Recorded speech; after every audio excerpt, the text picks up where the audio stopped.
ఆంధ్రప్రదేశ్లోని పల్నాడు జిల్లా గురజాల మండలం దైదా గ్రామం సమీపంలో కృష్ణానది తీరాన ఒక ఆశ్చర్యకరమైన గుహ ఉంది. బయట నుంచి చూస్తే ఇది ఒక చిన్న సహజ సిద్ధమైన గుహలా కనిపిస్తుంది. కానీ లోపలికి వెళ్లిన తర్వాత మాత్రం పరిస్థితి పూర్తిగా మారిపోతుంది.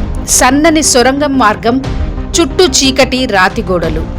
ఆ మార్గం గుండా ముందుకు వెళ్తే గుహ లోపల శ్రీ అమరలింగేశ్వర స్వామి దర్శనమిస్తారు.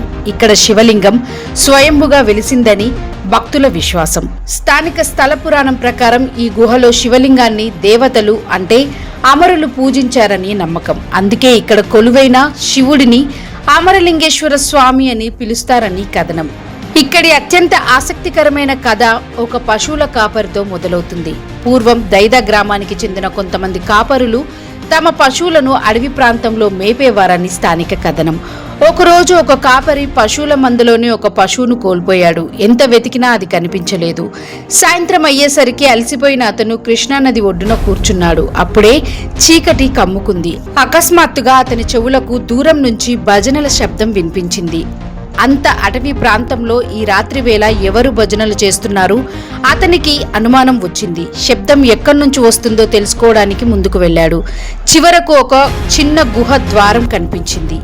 అక్కడి నుంచే ఈ శబ్దం వస్తుందని గమనించాడు. మరుసటి రోజు గ్రామస్తులకు విషయం చెప్పడంతో వారు అక్కడికి వెళ్లారు. గుహలో శివలింగాన్ని పూజిస్తున్న సాధువులు, ఋషులు కనిపించారని స్థానిక కథనం చెప్తుంది. గ్రామస్తులను చూసిన తర్వాత వారు అక్కడి నుంచి వెళ్లిపోయారని కూడా ఈ కథలో ఉంది. ఈ గుహ ప్రత్యేకత దాని సన్నని చీకటి సొరంగ మార్గాలు. కొన్ని ప్రాంతాల్లో భక్తులు వంగి లేదా జాగ్రత్తగా కదులుతూ వెళ్లాల్సి ఉంటుందని వివరాలు చెప్తున్నాయి. గుహలో అనేక చిన్న మార్గాలు, పక్కదారులు ఉన్నాయని స్థానికంగా చెబుతారు. గుహలో శివలింగంతో పాటు నంది, పార్వతి, దుర్గాదేవి, హనుమాన్, భైరవుడు వంటి విగ్రహాలు కనిపిస్తాయని కొన్ని స్థానిక వనరులు పేర్కొంటున్నాయి. అందుకే మొదటిసారి వెళ్లేవారికి మనం గుహలోకి వెళ్తున్నామా లేక ఏదో ఒక పురాతన రహస్య లోకంలోకి అడుగు పెడుతున్నామా అనే అనుభూతి కలగడం సహజమే. ఇక్కడ మరో ఆసక్తికరమైన నమ్మకము ఉంది. స్థానిక పెద్దల కథన ప్రకారం ఈ గుహ నుంచి శ్రీశైలం, కాశీ ఎత్తిపోతల, త్రిపురాంతకం, గుత్తికొండ వంటి పవిత్ర ప్రాంతాలకు భూగర్భ మార్గాలు ఉన్నాయని చెబుతారు. అయితే ఇది స్థానిక పురాణం, నమ్మకం మాత్రమే. ఈ మార్గాలు నిజంగా ఆ ప్రాంతాల వరకు వెళ్తున్నాయా నిర్ధారించే ఆధునిక శాస్త్రీయ ఆధారాలు లేవు. అయినా ఒక సహజమైన గుహలోకి వెళ్లి చీకటిలో సొరంగాన్ని దాటి లోపల శివలింగాన్ని దర్శించడం, అదే ఈ క్షేత్రాన్ని ఇంత ప్రత్యేకంగా మార్చింది. దైదాబిలం మరో ప్రత్యేకత ఏమిటంటే ఇది కృష్ణానది తీరానికి సమీపంలో ఉంది.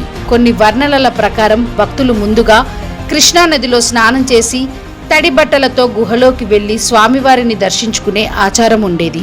ప్రకృతి మధ్యలో కొండ, కొండలో గుహ, గుహలో సొరంగం, సొరంగం చివర శివలింగం. అందుకే దైదాబిలం కేవలం ఆలయం కాదు, ప్రకృతి, భక్తి, స్థానిక పురాణాలు కలిసిన ఒక అద్భుతమైన క్షేత్రం.